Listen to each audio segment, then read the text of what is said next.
აეხსნათ და ეჩვენებინათ სხვადასხვა ქალაქებიდან, სხვადასხვა ქვეყნებიდან ბავშვებთან ერთად ჩვენ კურატორებმა.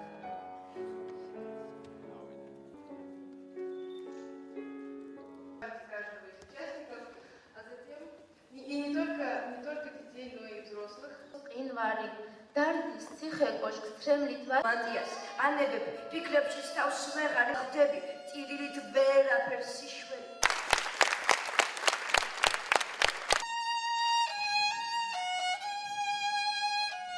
კიდევზე, თეთრ საათს პულსივით მოსინჯო, შეგრჩება პროგნოზით, თვალებზეც სრემლები. უდიდესი გამოცდილება პოეზიის განხრით, ვინაიდან ძალიან ავმაღლდი ამ ხრივ.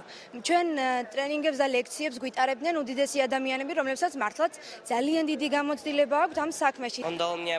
ფესტივალმა უდიდესი გამოცდილება მომცა. ეს დღეები საკუთარი შესაძლებლობების ფართო წარმოჩინების საუკეთესო საშუალება იყო. ჩვენ უამრავი მეგობარი შევიძინეთ და ქართველ თანატოლებთან ერთად დაუვიწყარი დღეები გავატარეთ. მიზანი ამ ფესტივალის გახლდათ ნათელია, რომ ის ხიდები, რომელიც დაანგრია ამ ბოლო პერიოდის პოლიტიკურმა მძიმე პერიოდებმა, ეს ხიდები მომავალმა თაობამ სიყვარულით უნდა აღადგინოს და აი ეს დაახლოება მე უყურებდი, რომ ყველა ქვეყნის ეს ბავშვები, ყველა ქვეყნიდან ერთად როგორ მღეროდნენ, როგორ ცეკვავდნენ, ერთმანეთს აზრებს როგორ უზიარებდნენ. აეხსნათ და ეჩვენებინათ სხვადასხვა